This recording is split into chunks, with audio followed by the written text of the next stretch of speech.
In a civilization where the emperor was seen as the son of heaven, a divine conduit of male power, one woman defied every law, tradition, and expectation. She was a concubine, a nun, a ruthless strategist, and ultimately, the only female emperor in the 4,000-year history of China. Her name was Wu Zetian. This is the story of how she seized the dragon throne, rewriting the rules of power in an age of men. Born Wu Zhao in 624 AD, into a wealthy aristocratic family in Shaanxi province. Her lineage was respectable but not imperial. Her father was a chancellor during the early Tang dynasty, and her mother was from a prominent Sui dynasty clan. Unlike many concubines who were sold into servitude, Wu Zhao was educated, a rare privilege for girls of her era. Her early life instilled in her a sharp intellect and a keen understanding of court politics. She learned to read and write, studied history, and developed a formidable grasp of strategy. These were not the typical accomplishments for a young woman destined for a life within the inner palace. At the tender age of 14, Wu Zhao's path irrevocably changed. Her beauty and intellect caught the eye of Emperor Taizong, one of the most revered emperors in Chinese history. She was brought into the Forbidden City as a concubine of the 5th rank. The imperial harem was a dangerous labyrinth of ambition, jealousy, and subtle warfare. Taizong, despite his admiration for her intellect, kept her largely in the background. Perhaps he sensed her raw ambition. There is a famous, albeit possibly apocryphal, story from this period, when a wild horse proved untamable. Wu Zhao suggested she could tame it with an iron whip, an iron mace, and a dagger, to kill it if necessary. A brutal insight into her character, even then. Upon Emperor Taizong's death in 649, tradition dictated a cruel fate for his childless concubines. They were sent to a Buddhist nunnery to live out their days in celibacy and obscurity. Wu Zhao, having borne no sons for Taizong, found herself at Gonyea Temple, shaving her head and facing a future devoid of power or influence. But fate, and her own cunning, had a different plan. While in the palace, she had captivated Taizong's son and the new heir apparent, Emperor Gaozong. Their affair began discreetly before Taizong's death, a dangerous act of defiance against imperial custom.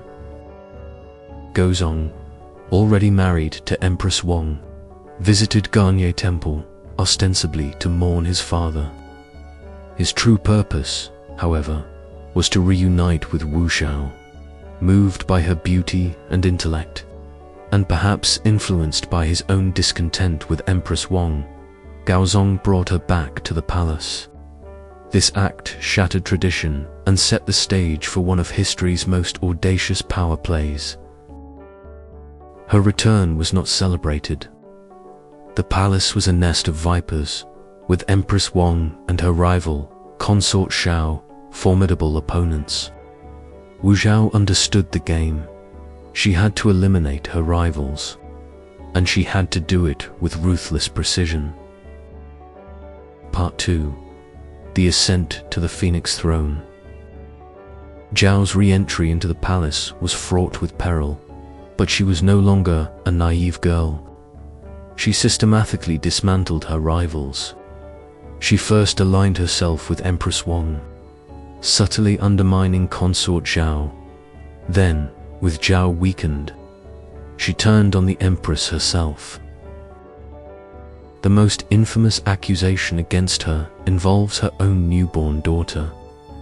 According to official historical accounts, Wu Zhao strangled her infant child and blamed Empress Wang, while highly debated by historians. Some suggest the child died naturally and Wu Zetian seized the opportunity. This act, if true, cemented her image as utterly ruthless. Whether she committed the act or merely exploited it. It was a pivotal moment. It showed her enemies that she would stop at nothing to gain power. In 655 AD, Empress Wang was deposed, and Wu Zhao was elevated to empress. This was an unprecedented leap for a former concubine and former nun. But her ambition didn't stop there. Emperor Taizong suffered from various ailments, including debilitating headaches and vision problems, making him increasingly reliant on his brilliant wife. Empress Wu effectively became the de facto ruler, issuing commands, presiding over court, and even conducting state business from behind a screen or curtain, a practice known as listening to governance behind the curtain. Her political influence expanded rapidly, surpassing that of any empress before her. To solidify her control, Empress Wu initiated purges, eliminating powerful officials and members of the imperial clan who dared to oppose her. She cultivated a network of loyal officials, often from humble backgrounds, who owed their positions solely to her. She introduced the use of secret police, a network of informants and spies, to maintain vigilance against dissent. She also championed Buddhism, using it to legitimize her rule and undermine the traditional Confucian establishment that opposed female leadership. She commissioned grand temples and statues, promoting herself as a protector of the faith and even a reincarnation of the Maitreya Buddha, destined to rule. Empress Wu bore 4 sons to Emperor Taizong. As he grew weaker, the question of succession loomed large. Her sons, as direct heirs, held power by birthright. Wu knew that to truly rule, she needed more than influence. She needed unquestioned authority. One by one, her sons who showed defiance or independent ambition were either banished, imprisoned, or allegedly assassinated. She would not tolerate any challenge, even from her own children, to her absolute control over the imperial line. This was the ultimate test of her ruthlessness, showing her willingness to sacrifice even familial bonds for power. Part 3. The Emperor Ascendant. Upon Emperor Taizong's death in 683, Wu ruled as Empress Dowager through 2 puppet emperors, her own sons, Zhongzong and Rizong. But this was merely a stepping stone. Her ultimate goal was unprecedented: to shed the title of empress and declare herself emperor. In 698 D, after years of consolidating power, purging opponents, and cultivating her base, Wu Zetian made her move.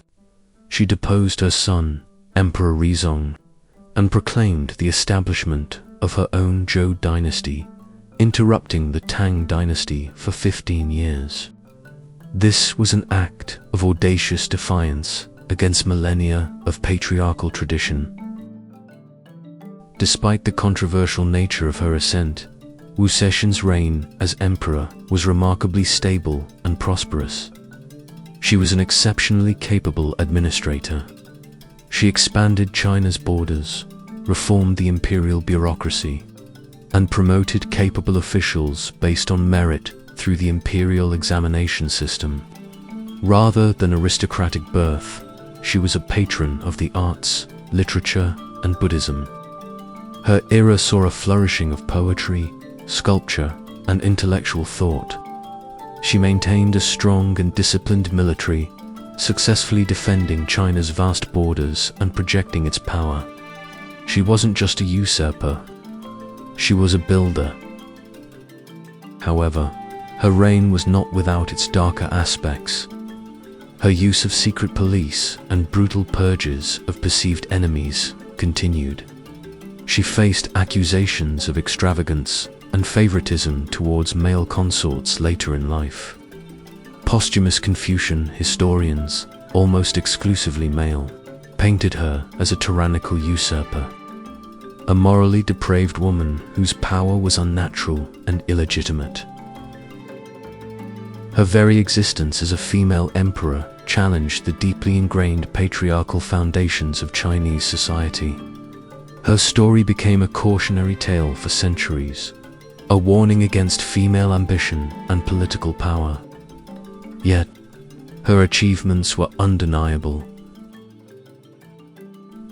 Perhaps the most poetic symbol of her controversial legacy is the wordless stele at her tomb, a massive, blank monument she commissioned for herself, intending that her accomplishments and misdeeds be judged by future generations, rather than by her own self-proclamation. It remains blank to this day. In her own era, she elevated women to positions of power, oversaw significant economic growth, and fostered a vibrant cultural period.